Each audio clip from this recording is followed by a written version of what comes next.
क्या आप भी 120 वर्ष तक जीना चाहते हैं? तो जान लीजिए वो विधि जिससे उम्र लंबी की जा सकती है।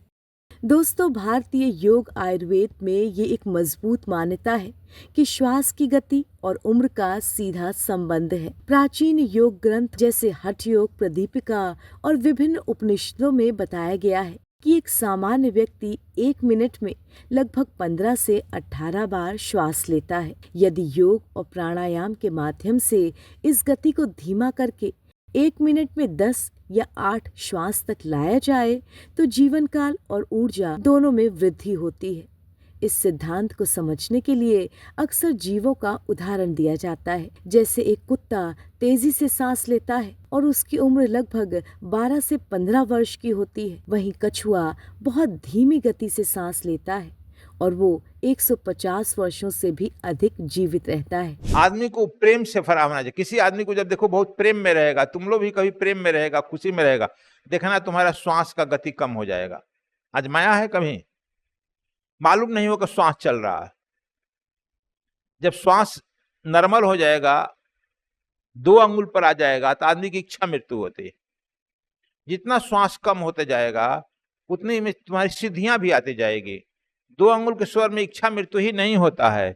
तुम जो जो बोलेगा होने लगेगा।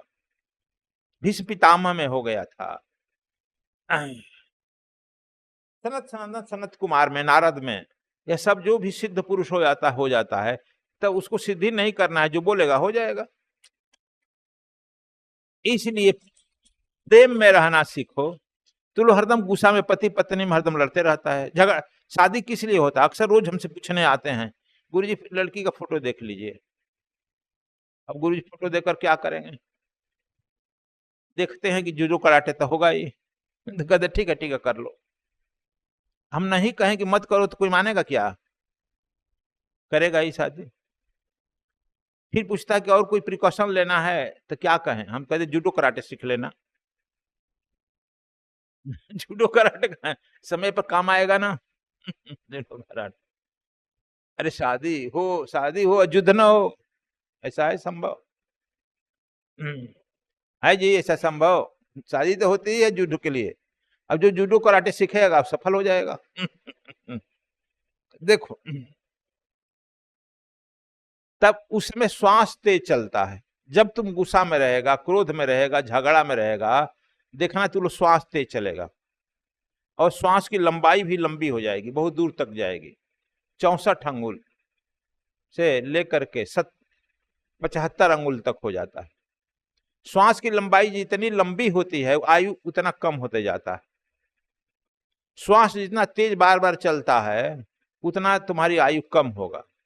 श्वास जितनी गति कम होगी और जितना कम होगा, इसलिए प्राणायाम करते हैं हम लोग। प्राणायाम जो है 1 मिनट में 2.5 बार होता है।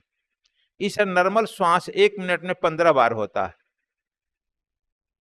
प्राणायाम करेगा तो 1 मिनट में 2.5 बार होगा, तो तुम्हारा बढ़ गया ना, आयु बढ़ गई।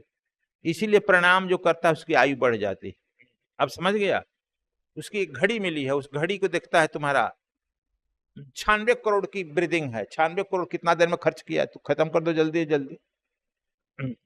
दोस्तों, भारतीय योग के ग्रंथों के अनुसार एक सामान्य व्यक्ति के जीवन की कुल सांसें 95 करोड़ के आसपास होती हैं। यदि कोई व्यक्ति प्रति मिनट 15 श्वास लेता है तो वो एक दिन में 21,600 सांसें लेता है। इस हिसाब से वो एक साल में 7,88,04,000 सांसें लेगा और इसी हिसाब से 95 करोड़ सांसों में उसकी आयु 120 वर्ष होगी। इसीलिए योग के ग्रंथों में सामान्य मनुष्य की आयु 120 वर्ष मानी जाती है। यदि हम तेजी से सांस लेते हैं या तनाव में रहते हैं तो हम इन श्वासों को निर्धारित संख्या से ज्यादा जल्दी समाप्त कर देते हैं, जिससे जीवन की अवधि और गुणवत्ता दोनों कम हो सकती हैं। आधुनिक चिकित्सा विज्ञान भी काफी हद तक योग के इस सिद्धांत को मानता है, जिसे ऑटोनोमिक नर्वस सिस्टम से समझा जा सकता है, जिसके अनुसार जब आप गहरी, धीमी और नियंत्रित श्वास लेते हैं तो आपका शरीर